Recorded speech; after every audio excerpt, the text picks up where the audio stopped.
favorite Disney song on 3, but like Walt Disney Pictures Animation Studios song, no Pixar, nothing like that. Like legit Disney song on 3. Okay. Fair point. This One, changes everything. No, I'm just kidding. Mine was already Disney. All right, here we go. 1, 2, 3.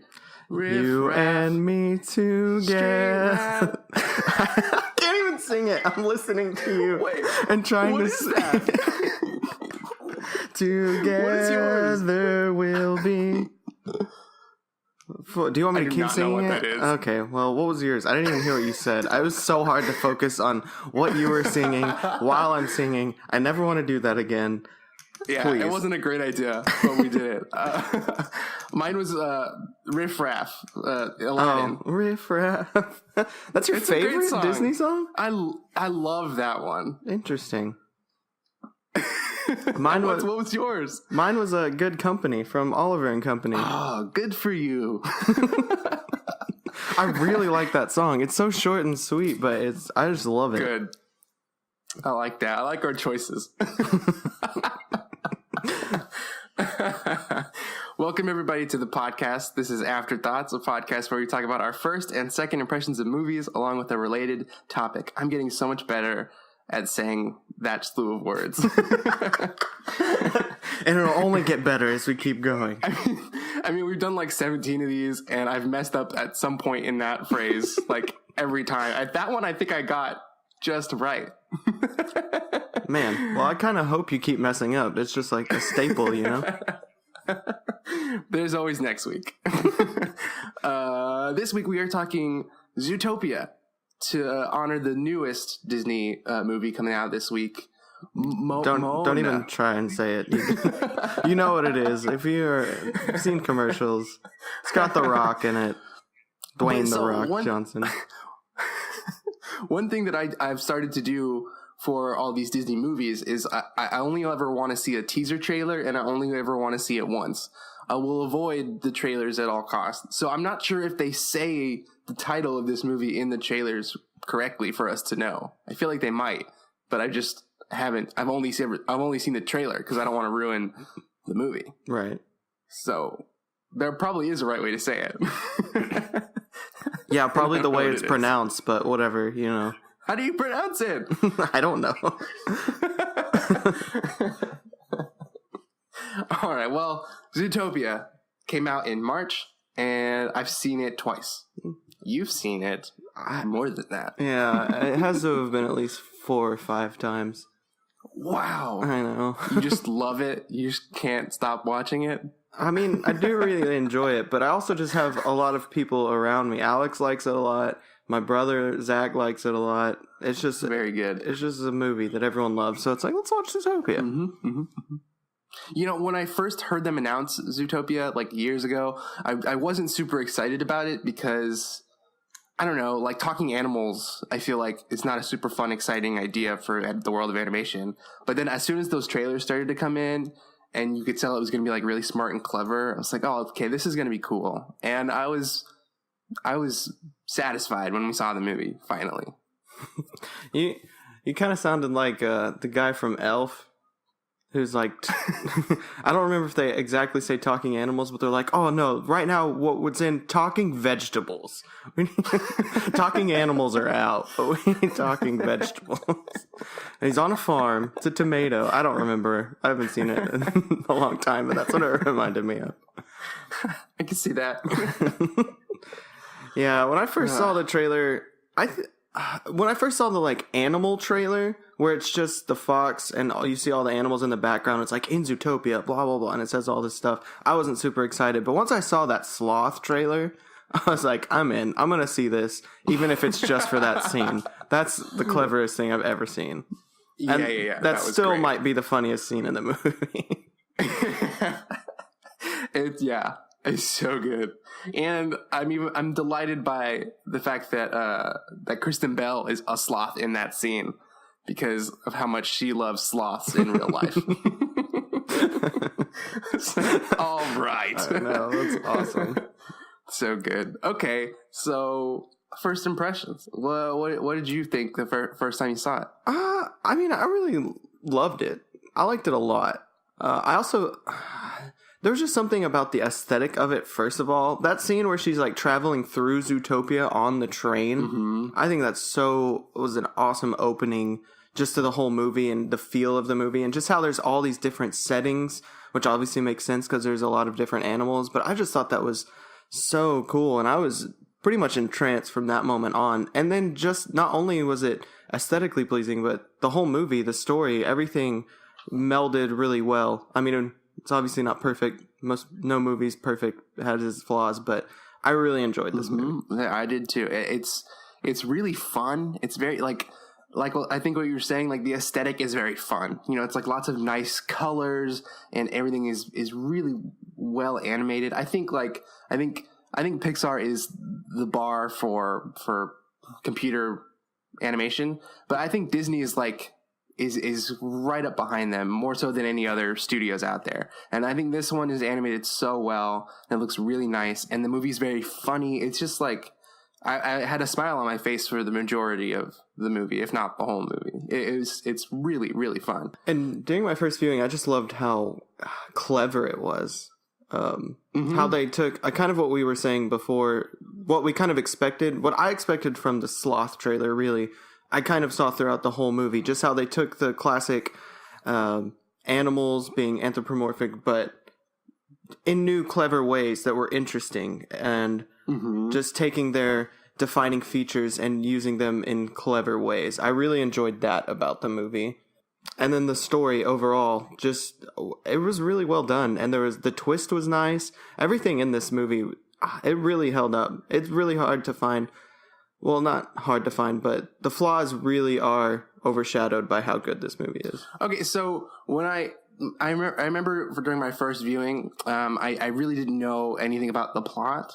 And it's like any great movie opening, you get a sense of what the movie is going to be about. So the way that it opens with Judy sort of talking about her, she's sort of explaining the world. And I just thinking, I was like, okay, this is what this movie is going to be about. Is this what this movie is going to be about? And I just kept thinking throughout the whole movie, like, it was a little distracting because I was distracting myself thinking, like, where is this going? What are they trying to say? What kind of sort of social commentary is this, and how are they going to try to say it? And so for me, I had that in the back of my mind the whole time, to the point where I felt like I was distracted away from the plot a little bit. And so I walked away thinking, was that, like, the whole time I was just like, is this heavy-handed? It's not. Maybe it is. Maybe it isn't. I don't know. And I couldn't sort of shake that throughout the whole movie. And I really enjoyed it, but I kept also thinking, is this too much? Is it not enough? Is it, I don't know. I don't know. What did you think of, like, the message of the movie? I mean, I think it's heavy-handed just because it's so obvious. I knew that was what it was going to be going in, just because someone had told me. Someone was like, oh, this is overtly about, like, social inequality, etc. And so just going into it, I already knew that. But it was still very obvious that was what it was about, pretty much. So I would say it was definitely heavy-handed. But it was kind of nice knowing that was what it was going to be about before going in. Because I was like, oh, okay, yeah, I can definitely see that. But I already knew it was going to be about that. Yeah, it was a surprise to me. And I spent the majority of the movie wondering, like, where we were going with this. But I liked it. I think it's a good message, and while it did seem a little heavy-handed, I don't feel like it was preachy. Like, I think it's the priority of the movie was to entertain. I still felt like I was entertained more than I was sort of, like, talked at. So I don't think it was too heavy-handed at all. But then I remember walking away from it thinking, I really want to see this again, because it seems as though there is a lot more going on to it all than just one initial viewing can sort of, you can sort of grasp from. So I was definitely looking forward to seeing it again for the podcast and just in general. I obviously was too, because I've watched it like 5 times. So. Yeah, you watched it. How quickly did you watch it? It was a little while after. I think it was probably maybe 3 or 4 months, maybe a little longer. But It was a while after, but then I just found myself watching it like back to back to back after that, and then for the That's awesome. so it was kind of like a burst of watching Zootopia. So, but it came on. It's on Netflix. It's been on Netflix for like a month now. But you were watching it before that. You were like renting it, or were you seeing it in theaters? No, I was just no. That was way too much money. I was getting it from the Redbox, so yeah, just renting it. Okay. It's no nice. Scott Pilgrim. I'm not going to see it 7 times in theaters. Man, what did you think of the voice actors? I liked them. There was really just so much good about this movie. I thought they did really well picking. It really spoke to their characters too. I feel like the voices really matched who the characters were, and just the backstory given as well for each character. Just how you see where they grew up. I feel like it was really in depth for a Disney movie. Not to say that Disney movies don't usually go deep, but I feel like this one took extra effort. They're so shallow, usually. Yeah, they just don't go anywhere. But I feel like this movie took the extra effort to really build these characters even more. Yeah. Like, I think Jason Bateman, stands out for me the most. Yes, I just absolutely really love him. I think he just serves that character so well. And everyone is great. Like, everyone is really, really good. But there was just something about, like, hearing Jason as an animated Fox was so great. He did such a good job. And I think, like, the voice acting along with a lot of what's going on in this movie is done really well, and really, it's all really thoughtful. Like, they play up the sloths to say that, like, yeah, some sloths are like that.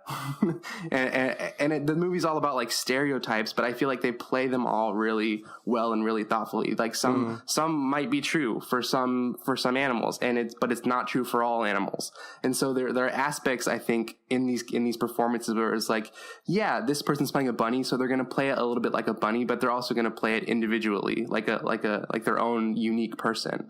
And so I liked the nuances in all of the performances, because I think it really highlights what the movie's trying to say. Yeah, no, I think all of the characters were portrayed really well, and it was just awesome to see. Like, you expect a fox to act like a fox, but he doesn't want to be treated like a fox, but then he just gives up and acts like a fox. I don't know. There was something really neat about that, and just his arc, and just all of it together. And the voices that were chosen for that, and the way the characters were created in the script, all portrayed exactly what I think the writers wanted to portray really well. So I agree. Yeah, there's not like it's not black and white, you know. There is no definitive way that animals are going to act or not act, and there's so much gray, which I think really helps the movie to communicate that there are stereotypes out there, but and some of them might come from somebody's experience, but ultimately they're individuals and they act as such, you know. And like the fact that they steered clear of sort of definitive things, I think was great. So the movie just comes across very thoughtful, very well executed. Well, we both really like this movie, I would say, at least our first round. Yeah. You want to move on to second? Let's do it. And are you just like lumping together all your other viewings together? My conglomerate of movie watchings. Man, so I guess in my second, I think I noticed how clever the movie was the first time around, but this time around I wrote down things. I had specific examples of like, I really appreciate how clever it is. And it just makes me happy. Like, the movie starts and it's like, oh, this is really clever. This is great. I enjoy how clever it is. Like, you know, in any story, any script, especially in like a children's movie, there are definitely things you have to accomplish beat by beat. You have to tell everybody who everyone is and where they are, so that anyone of all ages can sort of track the movie. It's got to be like really clean cut. And so the movie opens with exposition, but it's packaged as Judy's play to introduce us to the world and to the character. It's like, that's wonderful. It's like this entertaining scene, but it's accomplishing so much. And those were the kind of things that stood out to me the second time. And I was like, yes, this is so clever and so good. I really like this. Or like her training montage. It's like a montage is such a common film device. You know, you see it all the time. So it can definitely be a crutch. But the way this movie uses it is like it shows the passage of time, like a montage always does, but it also explains to us Zootopia. It's exposition about Zootopia. So it was like all the stuff like that. I was like, yes, this is so good. This is so smart. Like, I just really like when I get a sense that like the filmmakers were very thoughtful and very caring about how they were going to deliver the movie. So this movie is great. Yeah, I agree. I think every time I watch it after, it still is just as great, if not even better. I still think they could have been, it's possible to have been a little less on the nose, but even in that area, which I think is probably the biggest flaw of the movie, it's still lessened over time for some reason. I guess because I've grown to know it's a part of the movie and I've already seen it, it didn't bother me as much the next times around. And that's not usual. I don't know why it was for this movie in particular. I really think it's just because the movie is so clever and so well done that aspect kind of just faded away. And like I said, I still think it's the part of the movie they could have dialed back a little bit, but at the same time, it's just really overshadowed, and I really still think they did great overall. And the pacing the next times I watch I really notice how great the pacing of this movie is. I feel like the beats are hit exactly when they're meant to pretty much every time. And I really enjoyed that. I love when the beats are just right where they need to be. And this movie, I think, is split exactly at the points where it needs to be. And I really enjoyed that. Yeah, definitely. I wrote down that it feels kind of like a police procedural, but in a good way. And you know, to say that it's like a police procedural is like a police procedural is like the most formulaic form of television that there is. Yeah. It's just by the book, by the numbers. It's going to be the same every time because that's what people want in a police procedural, you know? So it feels like that. It feels like it's constructed similarly. Yeah, but I really enjoyed it. Like to see it in this way and to see it in a new light. It's like taking the conventions of a police procedural and applying them to Zootopia. I think it was enjoyable, and I really liked it. You could have just taken the Law and Order dun, dun, in between every throughout the movie. Every time there was a change. Yeah, that'd be great. So I agree with you. While I do think that the message is a little heavy-handed, it didn't bother me so much the second time around. Now that I know that and I knew where it was going, what it was trying to say, I was like, okay, that's what it is, and I'm fine with that. But I was curious for you, like seeing it several more times, it never at any point seemed like, okay, it is too much. Maybe in one of the viewings, I don't know, specifically in the scene where he gets super angry about like what she says, even though they've just spent this whole time being friends. I don't know. Maybe. But it's a very, very faint maybe. I really don't think so. I think it just lessened throughout every time I watched it. It's just a part of the movie, and I'm not even sure it's really that avoidable. Even though I would like it to be less, it's still a children's movie, and I think they're trying to be a little on the nose, even if I don't particularly like that. It kind of makes sense because if you're wanting to get a message across to children, it can't be super subtle. It has to kind of be on the nose. And even if I don't prefer that, if that's what they have to do, then I still think they completely made up for it with everything else they did in this movie. So if you haven't seen Zootopia, go watch it. It's lovely. Check it out. It's on the Netflix. Just hit the play button. Yeah. Would you watch a Zootopia sequel? I would. Okay. Wow, quick. I don't know. I don't think I would usually say that, but I think I would. Yeah. I like the setting. When you have such a good world built, I don't see why not keep using it. I mean, don't overuse it. Obviously, if we get to like a 5th or 6th and it's just dragging on, that's a different story. But I think there's a lot of room left, both in the world and in the story, for them to keep going. Because I don't think that's always true. I don't think you should always make a sequel, but I think in this case you could. What's your pitch for the sequel? Whew. I don't know. What is it? Another crime, like sort of comedy drama? I think it has to be because they're both cops now. So yeah, I think it would just be continuing the story. Like now that people all the animals see each other differently now, and they're back. Oh, it's really not because they're predators, etc. Kind of just dealing with the changes that have been made. Like, what's his name? What's the fox's name? Exactly. But now that he's like actually being a cop and isn't Nick, like it's Nick. stuck to his old fox ways, I would be interested to see like how that is for him, and then the bunny just still being the bunny. If I'm approaching a sequel from a police crime perspective, then what I always want to see in police procedurals is like, okay, I've seen them do the normal thing. I've seen them bust some bad guys. I want to see them tackle like a serial killer. Yeah. I want to see them like on a hot pursuit, tracking this guy down. But I don't know if that works. I think it could, just something other than like the same like aspects of tracking a serial killer, but they're tracking like something an animal would do. Yeah, that'd be great. Like kind of.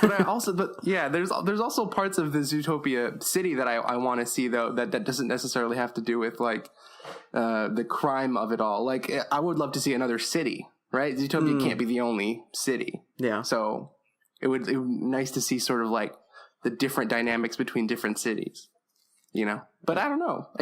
But to echo what you said, I think obviously there's a lot of room here for the potential of a sequel, so I would be down. You could call it Zootopia. Stop. Please don't do that. I'll throw up. How would you spell it? T-O-O-Topia or T-W-O-Topia? The number 2. And then 2 zeros? Or 2 O's? Sure. Oh my god. Or just 2 and Topia. Is that what you were saying? Sure. One of those. Oh my gosh. I would never hire you as my Whichever one tests well.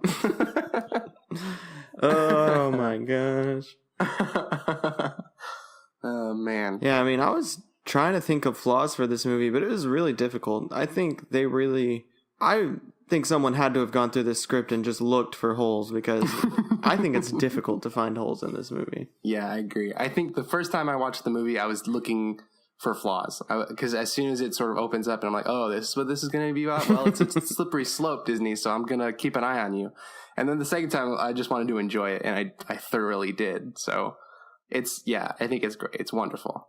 And it's one of the things I love about animation in general is like they spend years with these characters and this story, so they can really take the time that's needed to make sure it's really good. And I know we're just talking this movie up, but I'll add to it some more. I greatly enjoy 2D animation over 3D animation, hand-drawn. Mm-hmm. But in this movie, it's one of the first movies where it really hasn't bothered me that much, just because it looked so great on screen. I still would prefer to watch a 2D animated, but I just really liked the way this one looked. So that's high praise, I'd say. I know, it is. Although I feel similar. Yeah. Although I will still be pleading for them to go back to 2D animation. Absolutely. I miss that, man. It's so good. I know.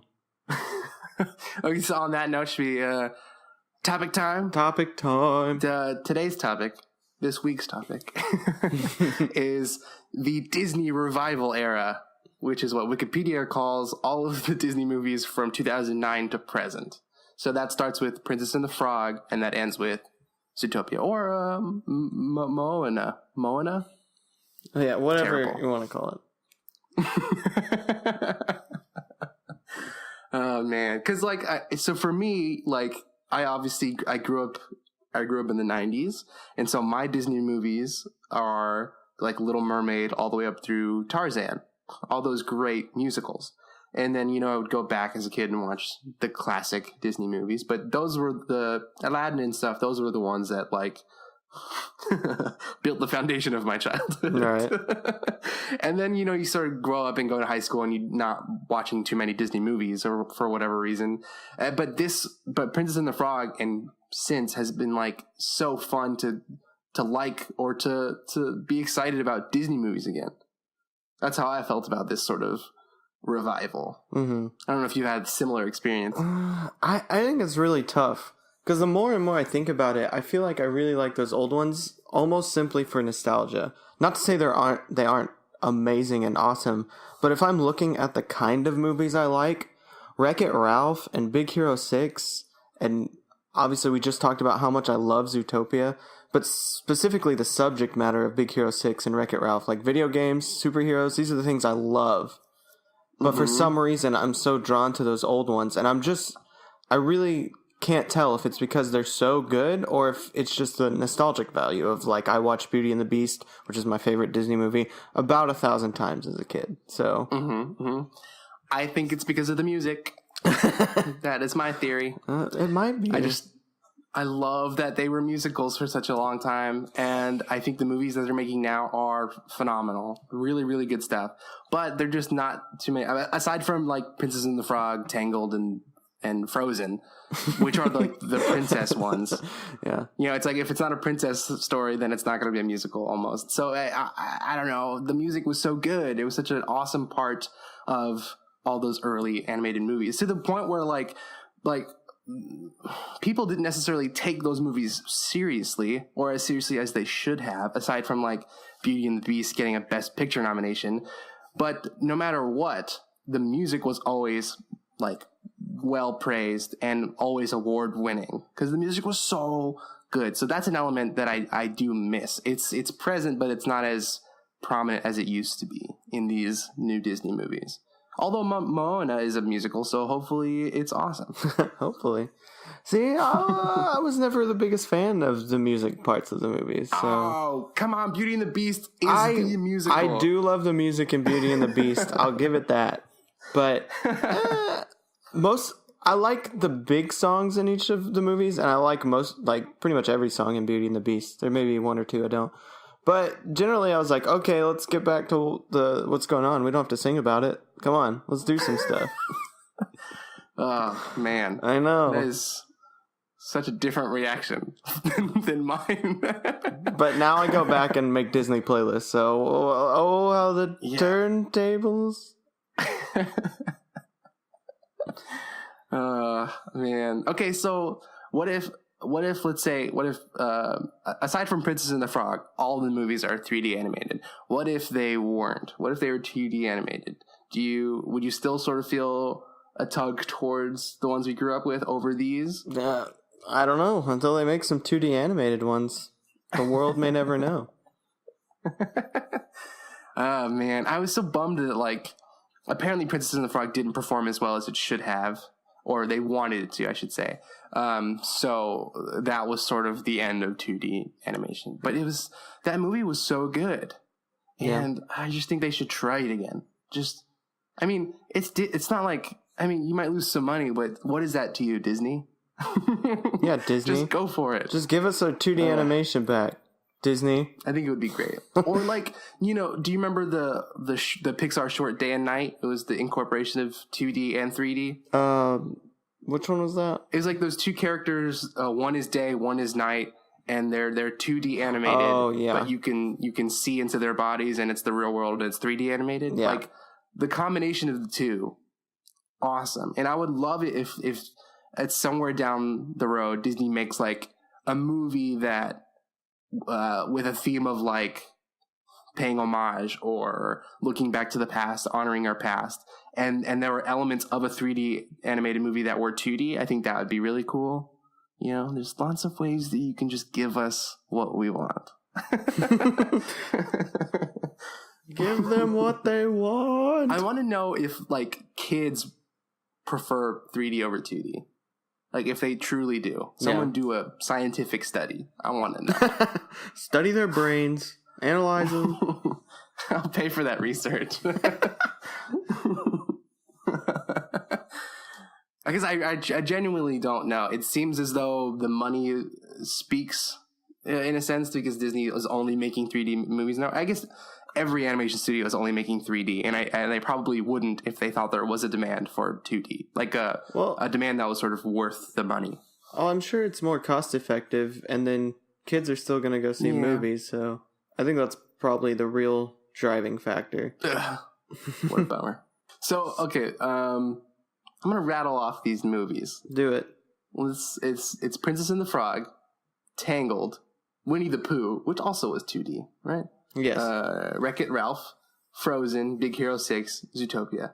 So, of those, what's your favorite one? That's not fair. Well, it's going to be one of the three I listed earlier. Okay. Because Zootopia, I'm not automatically drawn to, but as we've just spent like 30 odd minutes talking about, it's wonderful. Yeah. But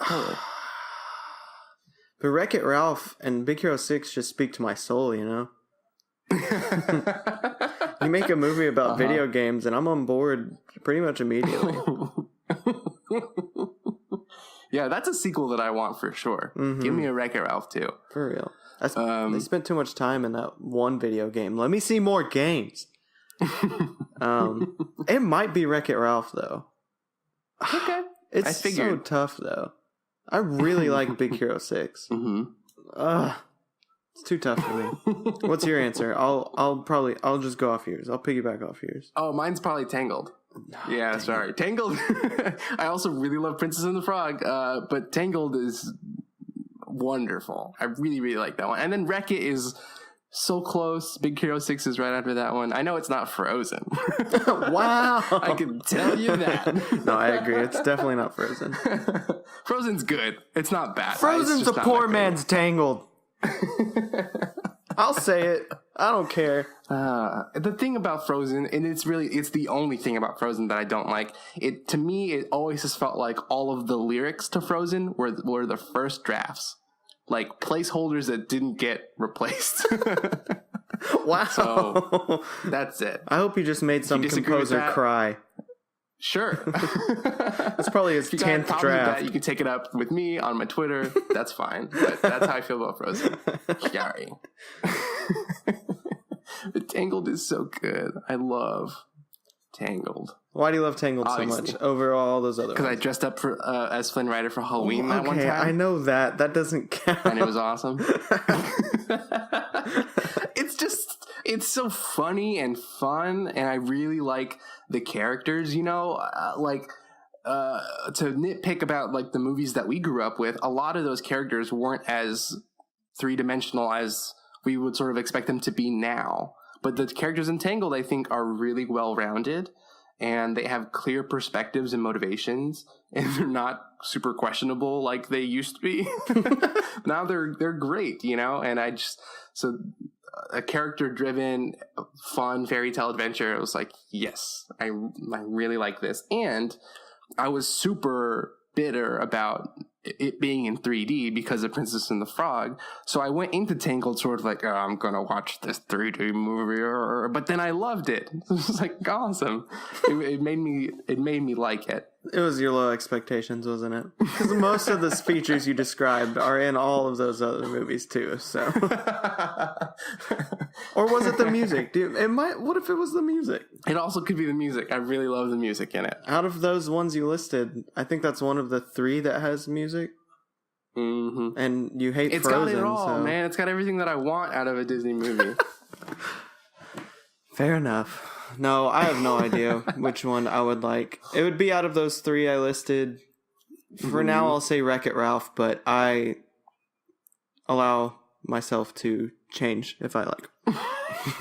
Yeah, leave yourself the wiggle room. Yeah. That's good.